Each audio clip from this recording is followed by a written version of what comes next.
Hey, it's me AP. Welcome to In Another Universe, the show where I explore unrealistic realities, weird concepts, and strange happenings. On this episode, I will take you into a future world. A world where our civilization has been torn apart by war, greed, and most likely a bad tweet by a D-list celebrity. In this unfortunate new timeline, a certain mouse now rules us all. Disney has taken over the world. But it's not the Disney that we all love and cherish. No. This is a Disney army. A Disney rulership. A Disney that doesn't take any prisoners. So how did this all happen?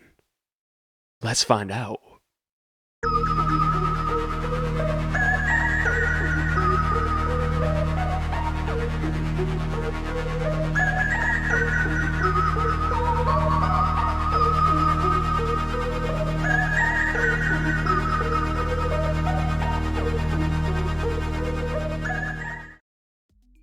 The year is 2035. I know you're probably saying that this year isn't massively far away if you're watching this in 2019, but I've done my research, and I think that 2035 sounds like a great year to have the beginning of this post-apocalyptic world that is run by a Disney-inspired warlord. So as I was saying, the year is 2035. The world has gone full-on post-apocalyptic mode. I'm talking Mad Max turned up to 11. The shopping malls, the cinemas, the Dunkin' Donuts, they're all gone. The world has become a wasteland. Only a few live in luxury now. Those few serve the Mouse Lord, a moniker created in this alternative timeline, and the villain of this story. This In Another Universe investigation of a potential but totally unrealistic future reality really starts to brew up in the year 2026. Long before the Mouse Lord moniker was created, and before the world was transformed into burnt toast, I'm going to tell you about a man named Bob Holmes. Bob Holmes was a 23-year-old male, born in the United States and raised in New Jersey, and he was an employee of the Walt Disney Company.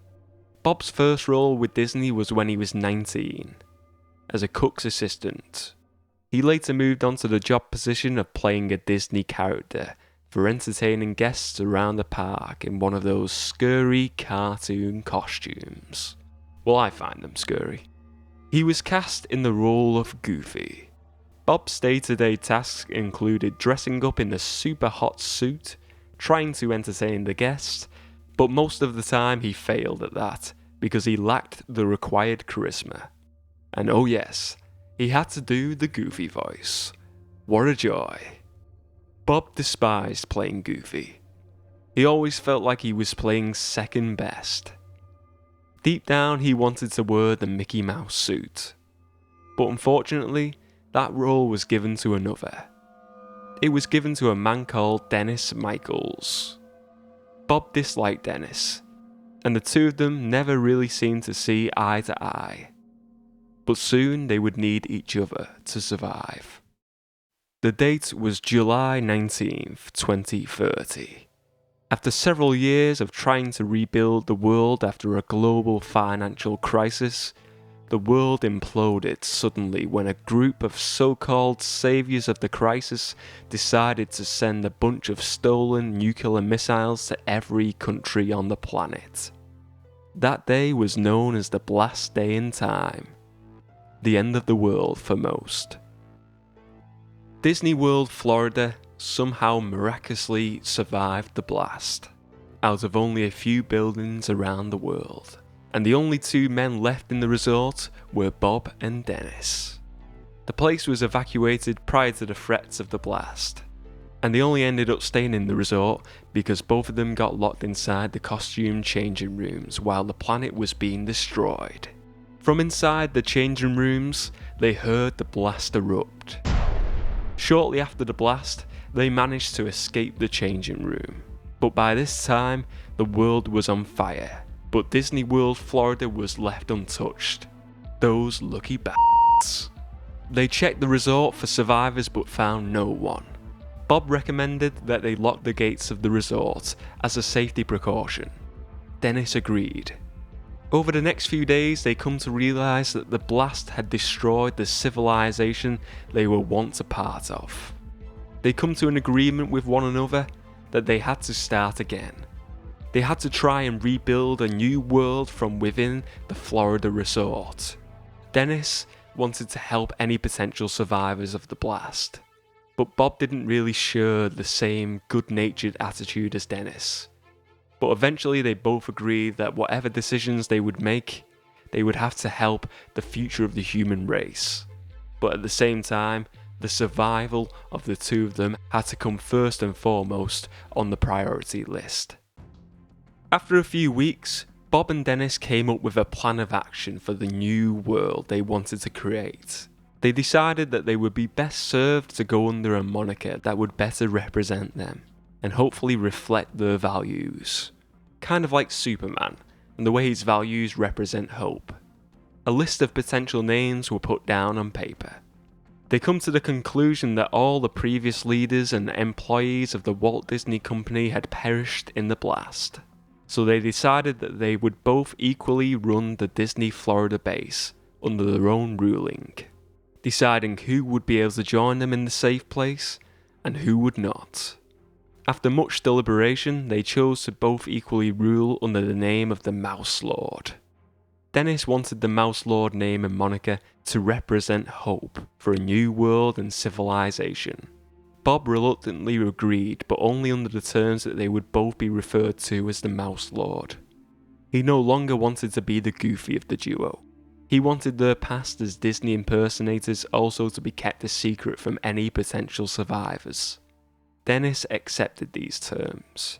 So from that point forward, Bob and Dennis both wore the pseudo Mickey Mouse outfits. The Mouse Lord moniker was born. Bob and Dennis manned the gates 24/7, both wearing their Mouse Lord outfits, hoping that survivors of the blast would come. And then, one day, they heard someone at the gates. Hello? Is anybody there? Dennis, I can hear someone at the gates. It's a survivor. Open the doors. Wait, if we're going to open the doors to the first complete stranger we see, we need to prepare ourselves just in case they try to attack us. Why would they attack us, Bob? It'll be fine. Just open the doors and we'll do as we planned earlier. Bob and Dennis both agreed prior to the first survivor's arrival that if anyone would come, they would face an interrogation.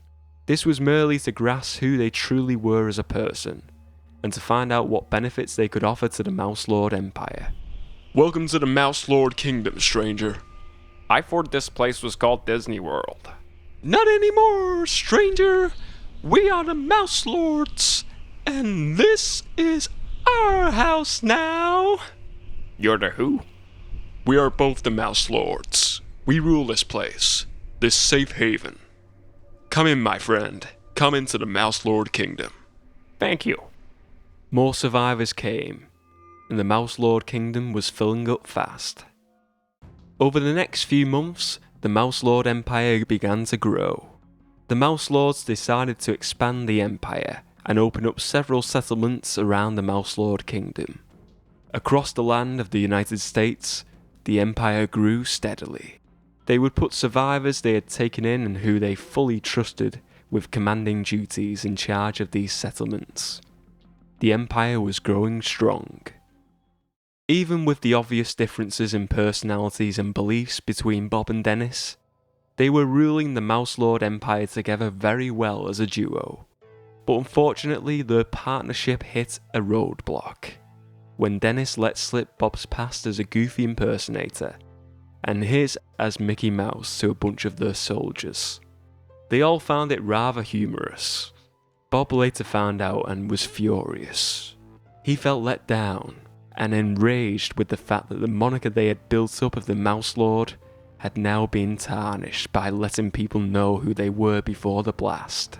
Bob decided from that point forward that he must take control and rule the Mouse Lord Kingdom alone, and that only one Mouse Lord could remain. He wanted Dennis out. Bob started to conspire plans to rid Dennis of the Mouse Lord rulership, unknowingly to Dennis. The tension between them had become unbearable. Their followers knew something was wrong, and that it was only a matter of time before the two of them would come to blows. Dennis felt that Bob was becoming power mad, and he wasn't wrong. Bob had started to recruit increasingly large numbers of new followers, with the intention that they would all follow him if there was ever a break in the shared rulership. Dennis didn't know this. He also started to slowly turn the heads of the leaders of the expanding Mouse Lord Empire settlements. And then the moment came. The turn. Bob, we need to talk. I know you didn't like me telling the guys about our past. And I'm truly, truly sorry for making that mistake of telling them. It was an honest mistake. It's something silly that I really do regret. So this is it. You're just gonna give me the silent treatment. We're running an empire, Bob. We can't have friction between us. I agree, Dennis.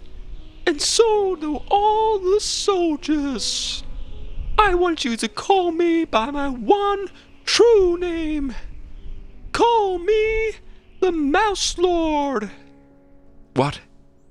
We're both the Mouse Lord. So why would I call you that?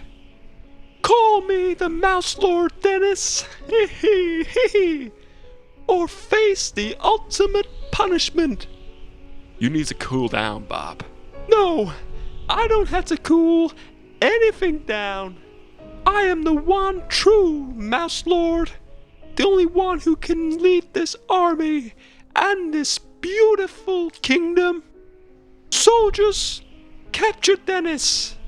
Rob him of his clothes and throw him into the cells of Fantasia. What are you doing, Bob? This kingdom is mine just as much as it's yours. Not anymore. I am the Mouse Lord now. You will become a forgotten soul. Just like Goofy was a forgotten soul. You bastard. And that was it. The joint rulership was over. Dennis was stripped of his role and made a prisoner, while Bob continued to rule the land of the United States and beyond, as the one and only Mouse Lord. So what have we learnt from the troubles of the Mouse Lord rulership? And how can we survive this Disney World Order timeline if it does happen to miraculously come to be? Well, I'm going to give you some tips for survival. Number 1. Never trust anyone who is dressed in a Mickey Mouse or Goofy suit ever again, because they may have plans for world domination, Mouse Lord takeover style. Number 2. If the world gets blasted by a bunch of nuclear missiles and you happen to survive, avoid people dressed in weird looking fancy dress outfits. And number 3. If you're still alive in this timeline, remember no one can be trusted in this post-apocalyptic world. You're probably better off just finding a boat and sailing the seas, because nuclear blasts turn normal folk into power-mad psychopaths. Take notes from TV shows like The Walking Dead. Hopefully none of this timeline will actually come to be in another universe. I think I'd rather be in a zombie survivor timeline instead, because this one is far too bizarre for my liking.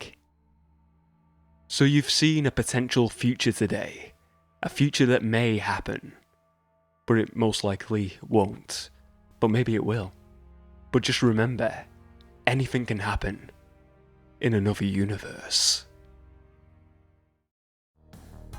In another universe, Disney take over the world.